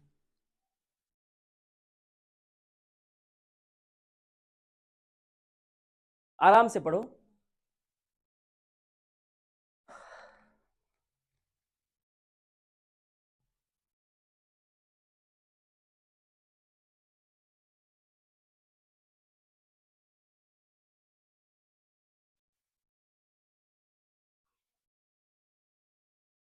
चलिए फर्स्ट का आंसर बताइए क्या होगा, द ग्रैंड परेड। यहीं पे तो खत्म कहानी। सामने क्या हो रहा है, 26 जनवरी का परेड हो रहा है, दिल्ली में आप बैठे हो और वहां पे आप उसको देख रहे हो। शानदार परेड जा रहा है आपकी आंखों के सामने से। The grand parade through the city streets was a captivating. Captivating को क्या बोलते हैं, चार्मिंग। क्या बोलते हैं, चार्मिंग, यानी मंत्र मुग्ध कर देने वाला, मन मोह लेने वाला, मन मोह ले, कैप्टिवेटिंग बोलते हैं, कैप्टिवेटिंग साइट। ठीक है, तो क्या होगा यहाँ पे होगा स्पेक्टिकल। यहाँ पे हम चश्मों की बात थोड़ी कर रहे हैं, अरे आंखों के सामने एक सुंदर सा परेड जाते हुए देख रहे हैं, ये तो सुंदर दृश्य है, स्पेक्टिकल। आगे क्या पढ़ने की जरूरत है, अगर मैं दो चूज करने की बोला है, नहीं। लेकिन सब में अगर चूज करने बोला है तब हम पूरा का पूरा आगे पढ़ लेंगे। drawing crowds from all around to witness the colorful floats and marching bands. ठीक है. The distinguished gentleman, distinguished मतलब जो सबसे अलग है, different. ठीक है. With his well tailored suit, suit क्या है? बहुत ही बढ़िया सिलाया हुआ सीट है, यानी टेलर ने सिला है, रेडीमेड नहीं है. एंड एंटीक माने बहुत ही पुराना, यूनिक. पॉकेट वॉच है, यानी उसके पास जो सामान है उसकी बात कर रहे हैं. यहीं पे मैटर क्लियर हो गया. चश्मा भी क्या सामान ही होता है ना. Peered over the rim of his gold rim. Peered over the rim, चश्मों का रिंग होता है ना, रिंग. कभी कभी हम लोग चश्मा रखते हैं और ऊपर से देखेंगे, होता है ना, बहुत लोगों को ऐसे करके देखता है चश्मे के ऊपर से. Over the rim of his gold rimmed what, सोने के रिम से बना हुआ क्या, चश्मा. तो यहाँ पे क्या होगा, स्पेक्टिकल्स. यहाँ पे स्पेक्टिकल नहीं होगा. Do we need to read further? No. Exam में टाइम है नहीं है. हमें अगर यहाँ पे ही फाइनलाइज करना है कि हमारा आंसर क्या होगा, we did not to read anything else. बात समझ में आ रहा है? तो ये हमारा आंसर हो गया. तो दोनों के डिफरेंस को आप समझ पाए. स्पेक्टिकल कोई दृश्य देखना, स्पेक्टिकल्स यानी कि चश्मा, गॉगल्स, ग्लासेस जिसको हम लोग बोलते हैं. ठीक है, चलो आगे बढ़ते हैं.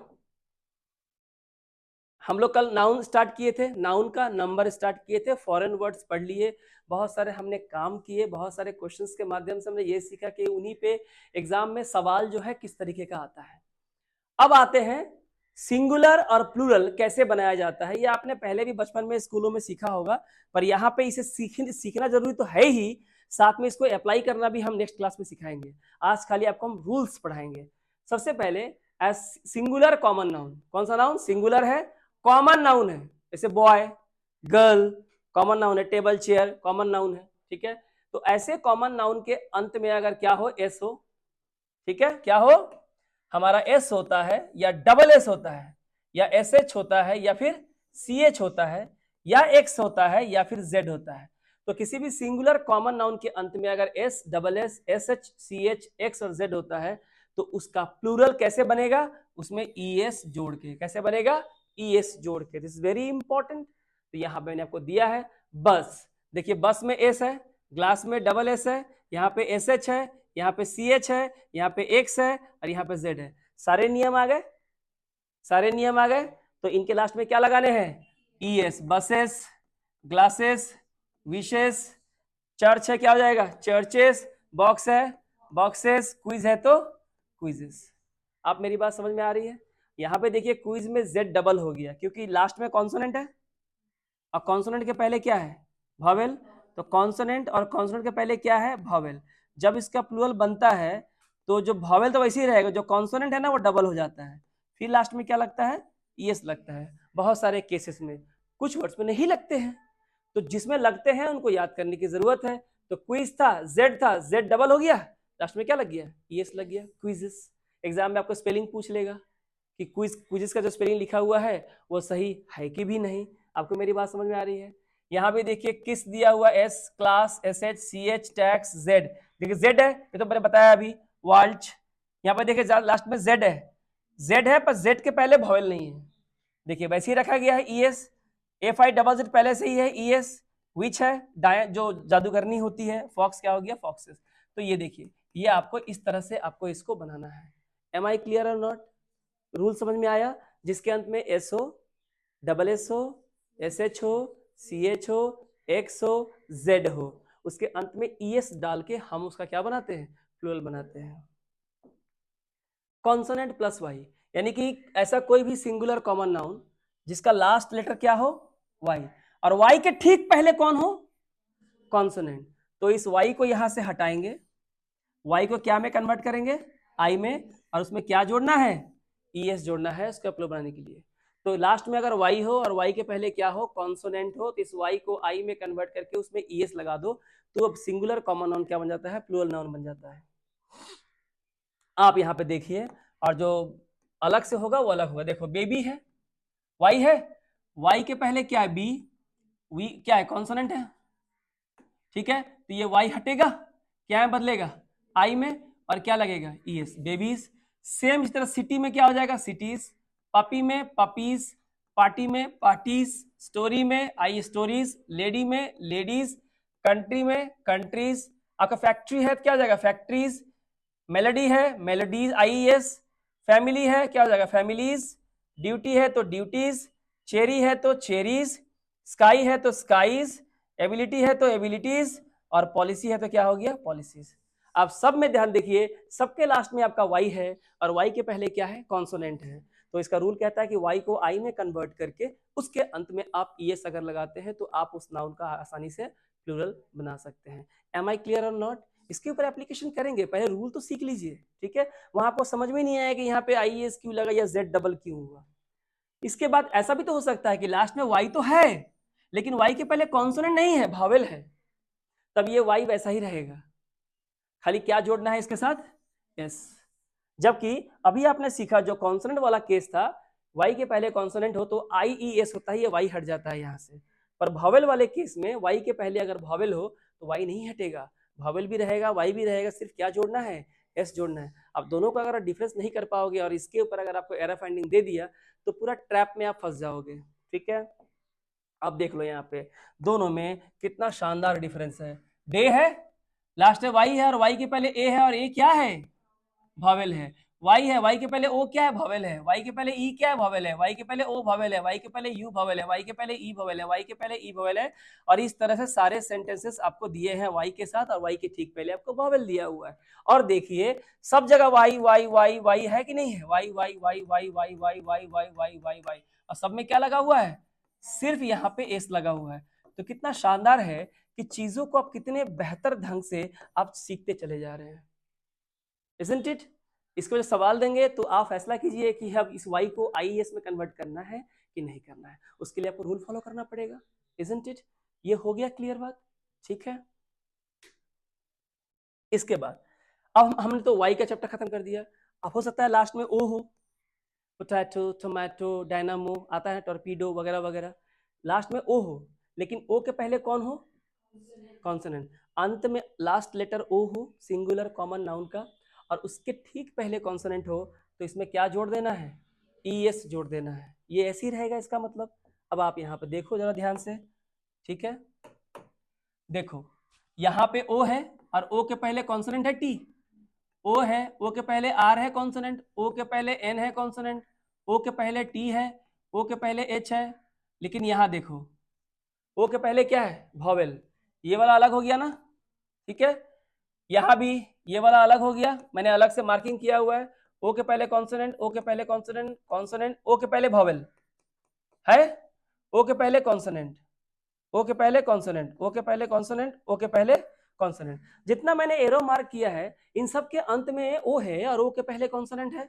इसे लास्ट में क्या लगा है, फोटो का फोटोज, स्टूडियोज, कार्गो का कार्गोज। अब यहाँ देखिए कार्गो, अब ये भी आपको समझना पड़ेगा, ये भी इसको स्टार मार्क देके रखो, वीटो को स्टार, अच्छा ES जोड़ने के लिए बोला है ना मैंने, हाँ सॉरी, हाँ सब मैं ही गलती कर रहा हूँ, ES तो ES है, इसे हटा देते हैं यहाँ से, इसकी जरूरत नहीं है। हाँ तो कार्गो क्या होगी कार्गोस, वीटो वीटोस, प्लासिबो प्लासिबो, यहाँ देखिए प्लासिबो में ओ के पहले क्या है, यहाँ पे सिर्फ एस लगा हुआ है, तो आपको इसको स्टार मार्क करने की जरूरत है कि यहाँ पे रूल फॉलो नहीं हो रहा है। यहाँ पे जबकि ओ के पहले कॉन्सोनेंट तो है लेकिन सिर्फ क्या लगा है एस लगा है, तो इसके ऊपर सेंटेंस आ सकता है। आप फंस सकते हो कि सर ने तो कहा था कि लास्ट में ओ हो, ओ के पहले कॉन्सोनेंट हो तो ES लगाओ, पर इस वाले वर्ड में अगर ES नहीं है तो जाहिर सी बात है ये आपके एग्जाम में आ सकता है, क्योंकि आप अगर वो जो बच्चों की तरह राइम पढ़ते पढ़ते पढ़ते पढ़ते अगर निकल जाओगे तो गलती से तो पता ही नहीं चलेगा आपको। और ये जो मैंने स्टार मार्क दिया है, देखिए लास्ट में ओ भावेल है, मैंने ओ के पहले भावेल है और क्या है ये वाला डबल ओ है, और यहाँ पे ओ के पहले क्या है भावेल है, यहाँ पे खाली क्या लगा है एस, यहाँ भी क्या लगा है एस, जूज हो गया, कंगारूज हो गया, और यहाँ भी क्या लगा है एस, और यहाँ प्लासिबो में भी क्या लगा है एस। तो आपको ये जो वर्ड है आपको ध्यान रखने हैं, कौन कौन से वर्ड बताइए, कंगारू, स्टूडियो, जू, प्लासिबो, ठीक है। आप लोग कल मुझे प्लासिबो का मीनिंग बताइएगा, ये होमवर्क है आपका, कमेंट करके बता सकते हैं कि प्लासिबो का जो है मीनिंग जो है वो क्या होगा यहाँ पे। लेकिन मैटर क्लियर हो गया कैसे सिंगुलर को हमें प्लूरल में कन्वर्ट करना है, एम आई राइट और नॉट, ओके फाइन। और भी देखिए मैंने आपके लिए प्रैक्टिस करने के लिए बहुत सारे वर्ड्स दे दिए हैं जो आपके पीडीएफ में आपको मिल जाएंगे क्लासेस के बाद, वो आप घर पे जाके इसकी नोट्स बना सकते हैं, ठीक है, क्योंकि इसकी कोई लिमिट नहीं है। आगे देखते हैं सिंगुलर कॉमन नाउन में। सिंगुलर कॉमन नाउन में आप देखो अगर एफ हो या लास्ट में क्या हो, एफ ही हो, तो इन दोनों को क्या में कन्वर्ट करते हैं, वी एस। मतलब एफ जो होता है वो क्या में कन्वर्ट होता है, भी में, और ई एस लगता है इसका प्लूरल बनने के लिए। और बहुत सारे ऐसे वर्ड ऐसे भी होते हैं जिनके अंत में एफ और एफ ही तो है इसकी तरह, ठीक है, लेकिन इसे बिना हटाए इसके साथ क्या जोड़ा जाता है, एस। दोनों को डिफरेंशिएट करना बहुत जरूरी है। पहला बताया एफ और एफ ही है तो भी बन जाएगा, ई एस लगेगा, और दूसरा है एफ और एफ ही तो है पर इसे बिना हटाए इसके साथ क्या जोड़ना है, एस जोड़ना है। इन दोनों के डिफरेंस को जरा ध्यान से देखिए। यहां देखिए, लीफ, लीफ है, लास्ट में एफ है तो ये क्या बन गया, वी एस, लीव्स, पत्तियां। नाइफ में एफ ही है, क्या बन गया, वी एस, नाइफ्स। अका लोफ है, जो लोफ ऑफ ब्रेड कहते हैं ना, ब्रेड के टुकड़ा को क्या बोलते हैं, लोफ ऑफ ब्रेड, ठीक है, तो क्या हो गया, लोब्स हो गया। सेल्फ माने स्वयं, क्या हो गया, सेल्फ्स। एल्फ क्या हो गया, एल्फ जानवर का नाम है। काफ, काफ्स हो गया, बछड़ा जो बोलते हैं। Half, halfs. Wolf, wolfs. Life, lifes. Wife, wifes. Thief क्या हो जाएगा, थीफ्स। लेकिन इन तीनों को देखिए, यहाँ स्कार्फ भी एफ है तो भी एस हो गया, पर जो छत है, विश्वास है, और जो क्लिफ है, घाटी, roof, belief and Cliff, roof में खाली क्या लगा है, एस। वेरी इंपॉर्टेंट कि रूफ्स होगा, रूफ्स नहीं होगा, not V S, only S. Belief क्या हो जाएगा, बिलीव्स। एम आई क्लियर और नॉट। और क्लिफ क्या हो जाएगा, लास्ट में खाली एस लगेगा, क्लिफ्स। तो इन तीनों पे सेंटेंस आ सकता है, आप फंस सकते हो कि हमने तो पढ़ा था कि एफ और एफ ही होने से हमको भी एस में कन्वर्ट करना है, पर कुछ वर्ड ऐसे भी होते हैं जो एक्सेप्शनल केस होते हैं, वहां पे रूल्स फॉलो नहीं होते, उन्हीं को तो याद करना है। ये सब तो कॉमन वर्ड है, आप लोग अपने रियल लाइफ में भी अपने इस्तेमाल किया है तो आपको याद रह गए, इनको भी आपको इस्तेमाल करना है। छत जो होती है, रूफ को रूफ्स लिखते हैं। हमारी जो विश्वास होती है, जो बिलीफ की हम बात करते हैं, बिलीफ्स लिखते हैं। हम जो क्लिफ, खाड़ी की बात करते हैं, पहाड़ी की बात करते हैं, उससे हम क्या लिखते हैं, क्लीव्स लिखते हैं। बाकी स्कार्फ जो हम लोग पहनते हैं, स्कार्फ्स हो गया। बाकी thieves, wifes, lifes, wolfs, halfs, calfs, elfs, shelfs, loaves, knifes and leaves. ये आपने जनरल लाइफ में अपनी बहुत यूज किया है, इसको भी यूज किया है लेकिन याद नहीं है, तो इसको याद करने की जरूरत है, समझने की जरूरत है, इसके ऊपर हम वर्क देंगे, ठीक है। बात समझ में आई आप लोगों को।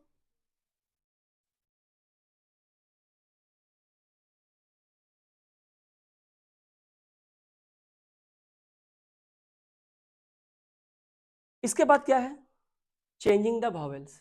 कभी कभी कुछ ऐसे वर्ड्स होते हैं सिंगुलर में, उसे वॉवेल होते हैं, सिर्फ उस वॉवेल को आप चेंज कर दीजिए तो वो सिंगुलर से क्या बन जाएगा, प्लूरल, ठीक है। बहुत ही एक ये सब आप फेमस वर्ड है, जैसे कि मैन, ठीक है। तो आप मुझे बताइए यहाँ पे ए क्या है, वॉवेल है, इसका बहुवचन क्या होगा, मैन, इसका होगा मैन, ये होगा मैन, ये हो गया मैन, मैन मैन, दोनों में जो प्रोनाउंसिएशन है फर्क है, man man. Women, we man, ये क्या होता है, वुमेन, और ये क्या होता है, वीमेन। तो देखिए यहाँ पे एम ए था, यहाँ पे क्या हो गया, एम ई हो गया। तो हम वॉवेल को चेंज करके भी सिंगुलर कॉमन नाउन को प्लूरल कॉमन नाउन में हम कन्वर्ट कर सकते हैं। ये सारे इन सब का एग्जाम्पल है। मैन का क्या हो गया हमारा, मैन का हो गया मैन, वुमेन का वुमेन, गूस डबल ओ है, इसके ऊपर सवाल आता है, क्या हो जाएगा, गीज। जो बत्तखों का जो झुंड होता है उसके लिए झुंड को क्या बोलते हैं, गैगल, गैगल ऑफ कॉमेडियंस, गैगल ऑफ गीज, ठीक है। टूथ में डबल ओ है, क्या हो जाएगा, टीथ, ठीक है। फुट में क्या हो जाएगा, फीट। माउस है, क्या हो जाएगा, एम आई सी, माइस। लाउस का क्या हो जाएगा, लाइस। कैक्टस का मैंने पढ़ाया था ना, कैक्टाई, कैक्टसेस कहाँ पढ़ाया था, फॉरेन वर्ड्स में, ठीक है। फंगस का क्या बोलते हैं, फंजाई या फंगसेस। फोकस का क्या बोलेंगे, फोकी, फोकाई, जो भी बोलो, फोकसेस। सिलेबस का सेलेबी या सिलेबसिस है। न्यूक्लियस से क्या हो जाएगा, न्यूक्लाई। रेडियस का रेडी, एनालाइसिस सिस है, एस आई एस मतलब सेस होगा, फॉरेन वर्ड है, ये भी फॉरेन वर्ड है। क्राइसिस का क्राइसिस। तो आपने क्या देखा, यहाँ बहुत शानदार वर्ड्स है, इनके ऊपर सवाल लेकिन आते हैं, you must take it very seriously. जो ये जो मैंने अभी बताया आपको कि जो चेंजिंग द वॉवेल्स जो है, बीच के वॉवेल को चेंज करके आप उसको सिंगुलर से प्लूरल बना सकते हो, वेरी इंपॉर्टेंट। ठीक है, कंपाउंड नाउन, इसके ऊपर तो बहुत सारा सवाल एग्जाम में आ चुका है, हर साल आता है एग्जाम में। कंपाउंड नाउन माने क्या होता है? When there are two or more than two nouns separated with a hyphen, जहां पे दो या दो से अधिक नाउन्स होते हैं और बीच में क्या होता है? हाइफन होता है, वो क्या हो गया हमारा? कंपाउंड नाउन हो गया। देखिए जैसे पासर बाई, पासर बाई क्या मतलब होता है? राहगीर, ठीक है ना, जो गुजर के चला गया आपके बगल से। तो पासर बाई का मेन वर्ड कौन सा है? पासर। तो अगर इसका प्लूरल बनेगा तो किसमें लगेगा? एस, पासर्स में। क्या बन गया? Passers by. फादर इन लो क्या हो जाएगा? फादर्स इन लो। एग्जाम में आपको क्या करेगा? इसका बहुवचन जो है यहाँ लगा देगा एस, लेकिन ये क्या है? गलत है। आपका मेन वर्ड कौन सा है? फादर। ठीक है, सिस्टर इन लो हो जाएगा सिस्टर्स इन लो, सन इन लो हो जाएगा sons in law, commander in chief तो क्या हो जाएगा? Commanders in chief. चीफ में नहीं लगाना है, ये बहुत इंपॉर्टेंट है ये वाला। ठीक है, अटर्नी एट लो क्या हो जाएगा? अटर्नीस एट लो, जिसको कानून का ज्ञान है। रनर अप क्या हो जाएगा? Runners up. कोर्ट मार्शल हो जाएगा कोर्ट्स मार्शल, इसे निकाल दिया जाता है। मदर ऑफ पर्ल क्या हो जाएगा? Mothers of pearl. Knight errant, knights errant, knight जो योद्धा होता है। मैन ऑफ वॉर पता है ना, man of war. Women of letters, we men of letters. Jack of all trades, jacks of all trades. Master at arms क्या हो जाएगा? Masters at arms. Prince regent क्या हो जाएगा? Princes regent. Lord lieutenant, lords lieutenant. आपको लगेगा कि यहाँ लगा देते हैं क्योंकि दोनों अच्छा अच्छा वर्ड दिख रहा है, लेकिन लॉर्ड में लगेगा, लेफ्टिनेंट में मत लगाना। सेक्रेटरी जनरल क्या हो जाएगा? Secretary general. Maid of honour क्या होगा? Maids of honour. Governor general, governors general. And commander in charge, commanders in charge. This is very very important. यहाँ दो दो नाउन है, तीन तीन नाउन है, इसलिए इसे कंपाउंड नाउन कहते हैं। आपको मेरी बात समझ में आई?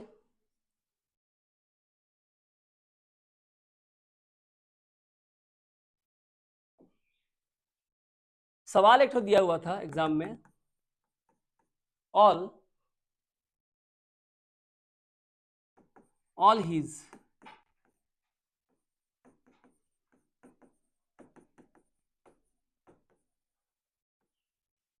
His sister in laws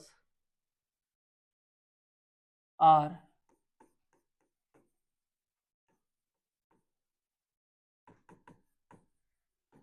very beautiful to look at।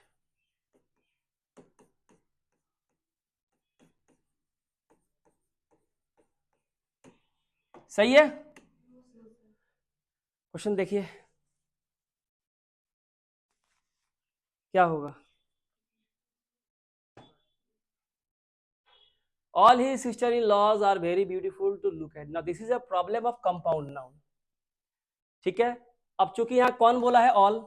यहाँ गलती है, जल्दी से जंप मत करो, दिख तो रहा है गलती है, पर ये भी देखो क्या बहुत सारी सालियां हैं। अगर ऐसा है तो किससे मालूम चलेगा? ऑल से। ऑल हिज उसके सारे सालिया। ठीक है, तो यहाँ पे लॉज में लगेगा नहीं, यहाँ पे कहाँ लगेगा? यहाँ लगेगा। सही आंसर क्या होगा? All his sisters in law are very beautiful to look at. Look के बाद कौन सा लगता है preposition? Look at. Like look at me, look at her. तो all his sisters in laws are very beautiful to look at. Clear हुआ? अच्छा, कुछ वर्ड ऐसे भी होते हैं जो थोड़े से एक्सेप्शनल होते हैं, सिंगुलर और प्लूरल, इसको बहुत ध्यान दीजिए। जैसे कि बुक केस क्या हो गया? Book case. अब बताइए इसका प्लूरल क्या होगा? बुक्स केस नहीं, इसका हो जाएगा बुक केसेस। यानी इसका जो सेकंड वाला जो वर्ड है उसमें आपका क्या लग गया? एस और एस लग गया। ये बहुत ध्यान देने वाली बात है। जैसे आप लोग बोलते हो ना, he is my class fellow, बोलते हैं कि नहीं बोलते हैं? तो यहाँ क्या हो जाएगा answer? They are my class fellows. कभी सुने हो they are my classes fellow? Class तो एक ही था, फेलोज बहुत सारे हैं, है कि नहीं? उसी तरह से आपको दिया हुआ है रेस हॉर्स, क्या हो जाएगा? क्या कभी रेस में कभी लगता है? ऐसा रेस नहीं, हॉर्स में लगता है ना, रेस हॉर्सेस, ठीक है। उसी तरह से मान लो स्टेपसन, सौतेला बेटा जो होता है, स्टेपसन, या कास्ट अवे, बहा के ले जाना, कास्ट अवे फिल्म भी है, तो कास्ट स्टेपसन क्या हो जाएगा, step sons, like step mother, step father, step sister, सब में लास्ट वाले में लगेगा। कास्ट अवे क्या हो जाएगा, कास्ट अवेज। तो ये जो एक्सेप्शनल जो केसेस है ये भी आपको ध्यान देना है। लाइक मेड सर्वेंट क्या हो जाएगा, मेड सर्वेंट्स, अगर आपके घर में एक से अधिक नौकर है, मेड सर्वेंट, तो मेड्स नहीं बोलते, मेड सर्वेंट्स बोलते हैं, ठीक है। अगर ये रेस हॉर्स की जगह अगर लिखा होता हॉर्स रेस, तो बताइए आंसर क्या होता। यहाँ था रेस हॉर्स, आप लिखा रेस हॉर्स, हमने क्या लिखा हॉर्स रेस। रेस हॉर्स का तो हो गया रेस हॉर्सेस, ठीक है ये वाला। अगर लिखा होता हॉर्स रेस, तब आप क्या बोलते हैं, हॉर्सेस रेस कभी भी नहीं हो, ग्रामेटिकली रॉन्ग है, ये हो जाएगा हॉर्स, हॉर्स रेसेस, ठीक है। कभी कभी आप जैसा सोचते हो, जो पढ़ते आए हो, हर चीज वैसे वर्क नहीं करता है, थोड़ा अलग हटके भी आपको जानना पड़ेगा, समझना पड़ेगा ग्रामर को, तब जाए ग्रामर आपको एग्जाम में क्वेश्चंस को सॉल्व करने में आपको हेल्प करेगा। आपको मेरी बात समझ में आ रही है कि समझ में आ रही है, ठीक है। तो चलो ये क्लियर हो गया आप लोग का, ओके। तो आज का फोर्थ सेशन है क्लास हम लोग यहीं तक रखते हैं, ठीक है। आज हम लोग का नाउन का ये फोर्थ एपिसोड यहाँ पे कंप्लीट हो रहा है। नाउन बहुत लंबा चैप्टर है, क्योंकि यहाँ से ढेर सारे सवाल अलग अलग टाइप्स के, मैंने पहले भी कहा है, like sentence improvement, fill in the blanks, cloze test, spotting error, ठीक है। वर्ड स्वैपिंग, एक ही दो वर्ड को आगे पीछे बदलो लेकिन मीनिंग नहीं बदलना चाहिए, मीनिंग सेम होना चाहिए। तो based on different patterns that might come in the coming examination, like banking and CGL and MTS or railways or sub inspector and GD, whatever exam you are going to face, you have to face different types of questions based on this chapter now. So we have to clarify our concept very clearly. हमें noun के हर chapter को, noun के हर topic को बहुत बेहतरीन ढंग से समझने की जरूरत है। तो आज फोर्थ एपिसोड हम लोग यही रखते हैं, नेक्स्ट एपिसोड में हम लोग मिलेंगे, ठीक है। Thank you very much.